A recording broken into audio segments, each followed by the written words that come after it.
मैंने संजू सैमसन को देखा था, बहुत सारे बहुत ज़बरदस्त प्लेयर हैं ये लड़के। आई एम सरप्राइज कि संजू सैमसन अभी तक क्यों नहीं खेला, क्योंकि उसने जो 2 इनिंग्स खेली हैं उससे पता चल गया जो टैलेंट इस सारे सिनारियों में। I think is a fabulous effort by Indians, और हिंदुस्तान को ये मुबारकबाद आपको देनी होगी कि हिंदुस्तान मेक श्योर करता है कि क्रिकेट अच्छे मेयार पे हो, अच्छी तरह हो। हाईलाइट ऑफ द डे जो है वो संजू सैमसन है, 10 छक्के, और मेरे ख्याल में यार ये कंसिस्टेंट ये दूसरी सेंचुरी है उसकी, बैक टू बैक सेंचुरी मारने वाला शायद ये मेरे ख्याल में पहला इंडियन बन गया T20 में। खास तौर पे बहुत बहुत मुबारक हो संजू को। जितना क्रिटिसिज्म, जितनी आहू बका, जितनी शोर शराबा, जितनी प्रोटेस्ट, जितना लोगों की डिमांड, फैन फॉलोइंग इस आदमी के साथ लगी हुई थी, तो कहीं ना कहीं तो इससे पे करना था, और जहां जहां मौका मिला वहां थोड़ा थोड़ा करता हुआ जरूर आया। मगर ये कि बैक टू बैक सेंचुरी मार देना और उसके बाद जबरदस्त बैटिंग डिस्प्ले नीचे के मैच की, मतलब क्या तबाही किस्म की बैटिंग की आज संजू सैमसन ने। बेटा संजू सैमसन ने बैक टू बैक 200 ठोक दी हैं। अभी वो याद है 297 वाले टोटल में, 297 वाले टोटल में भी वो संजू सैमसन 100 करके आ रहा था। उस मैच में भी संजू सैमसन ने 100 ठोका था। आज फिर संजू सैमसन ने 100 ठोका, और ऐसा तबाही किस्म का 100 ठोका ना बेटा संजू सैमसन ने कम से कम ये बता दिया घंटा मैं किसी भी जगह पे जा सकता हूं। मुझे ना एक बात बता दो, मैं सब पे आता हूं, मैंने सबकी बात करनी है। सबसे पहले मैं संजू सैमसन की कर रहा हूं। कोई भी एशियन प्लेयर साउथ अफ्रीका में जाके इतना इजी छक्के मारता, मुझे उस बंदे का नाम बता दो भाई। सूर्या कुमार यादव है ना, सूर्या कुमार यादव के भी 55 बालों पे इधर 100 था साउथ अफ्रीका के अगेंस्ट इन साउथ अफ्रीका। संजू सैमसन ने 45 बालों पे फास्टेस्ट।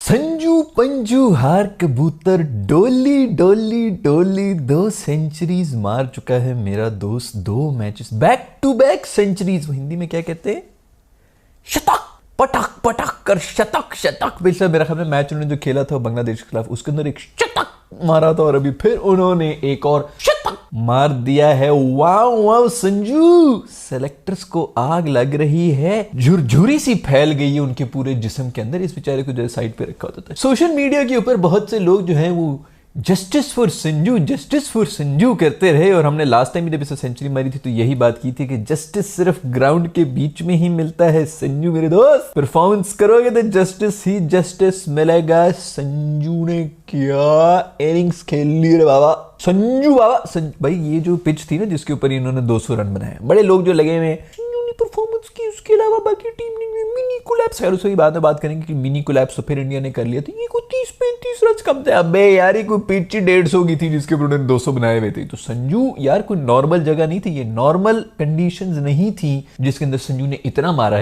ऊपर से कप्तानी को भी दाद देनी पड़ेगी भाई। कप्तानी को दाद इसलिए देनी पड़ेगी कि पेसर्स की विकेट थी और इन्होंने मेरे हमें संजू को लगा दिए थे, लेग स्पिनर लगा दिए थे, वो भी पावर प्ले के अंदर। संजू ने कहा बेटा आओ, तुम्हारा ही तो मैं वेट कर रहा था। वो तो वेट ही करता था कि मुझे किसी तरह बस लेग स्पिनर, बचपन से ही शौक है मेरे दोस्त संजू को। पेल यार एक उसने मारा है कवर के ऊपर से छक्का संजू ने कल। भाई मेरी इधर चीखें निकल गई, उधर बॉलर की चीखें निकल गई, कमेंट्री बॉक्स में चीखें निकल गई। इतना खूबसूरत छक्का भाई। आप लोगों को याद होगा कि मैंने इस बारे में अक्सर बात की है कि रोहित शर्मा और कोहली के जाने के बाद बहुत से लोग जो मुझे ये कहते रहते हैं कि यार मैं कोहली कहते रहता हूँ, कोहली कहते रहता हूँ, ये कोहली है कोहली। यानी इतना नहीं है मेरे पास स्टेमिना कि मैं कोहली निकाल सकूं, ये बहुत जोर लगता है अंदर। फिर कुछ कहते हैं कि यार बुमराह नहीं है, बुमराह है। मुश्किल नाम है दोस्तों, मुश्किल नाम है। मैं एक उर्दू स्पीकिंग पाकिस्तानी हूं, मेरे लिए ये बोलना आसान नहीं। जैसे आप लोगों के लिए जरूरत बोलना जरूरत हो जाता है ना, जरूर खाएंगे, प्याज खाएंगे आज तो प्याज खाएंगे, प्याज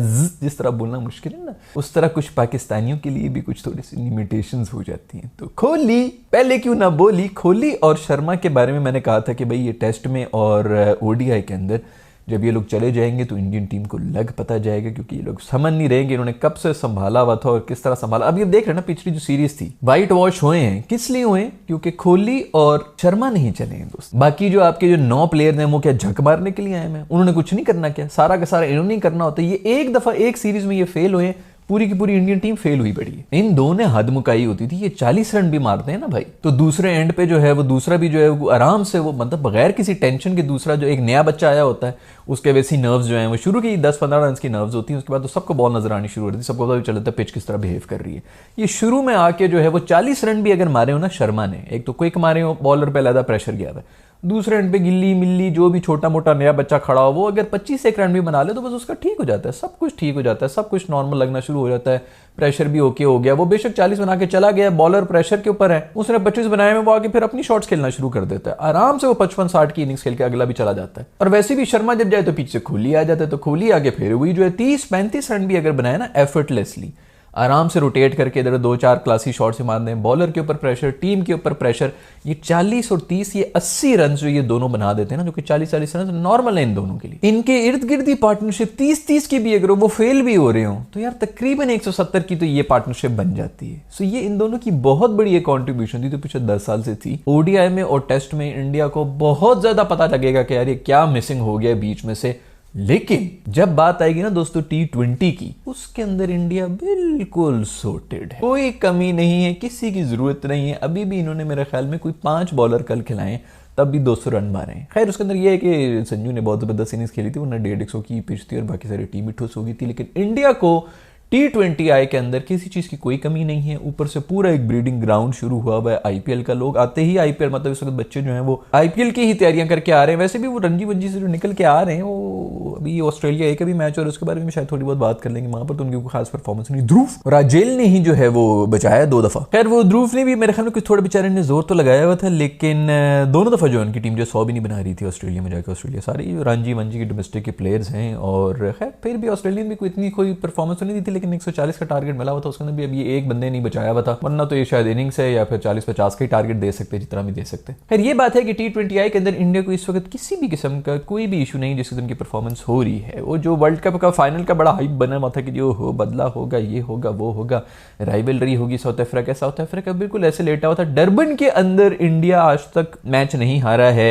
ये इनका एक तो माशाल्लाह होम क्राउड तो आया हुआ होता है, ऊपर से होम ग्राउंड भी इनको पूरी दुनिया के अंदर मिलना शुरू हो चुके हैं। साउथ अफ्रीका ने एग्जैक्टली वहां से शुरू किया जहां से उन्होंने वर्ल्ड कप में अपना जर्नी खत्म किया था, यानी कि 3rd class performance. Miller Schiller क्लासन वगैरह जो है सारे जो है उसी तरह आउट। मिलर और क्लासन की जिसने विकेट लिया ना भाई, उसको भी क्रेडिट देना पड़ेगा भाई। चक्रवर्ती जो मेरा दोस्त है ना, उसने बड़ी इंपॉर्टेंट विकेट्स थी, 2 ली थी, वो दोनों कुछ भी कर सकते हैं भाई। लेकिन खैर 200 रन बनाना फिर भी इतना कोई आसान नहीं था। स्टिल जबरदस्त बॉलिंग की। लेकिन बॉलिंग में अगर मैं बात करूं ना, मेरा दोस्त अर्शदीप जो है वो, मैं लिटरली बता रहा हूं भाई, इस वक्त T20I के अंदर कोई बॉलर है ना तो ये अर्शदीप है। कब से मैं लगा हुआ हूं, साल से लगा हुआ हूं, पता नहीं क्यों इतना अंडररेटेड जा रहा है ये। अंडररेटेड तो नहीं, उनका स्ट्राइक बॉलर ही है, बट स्टिल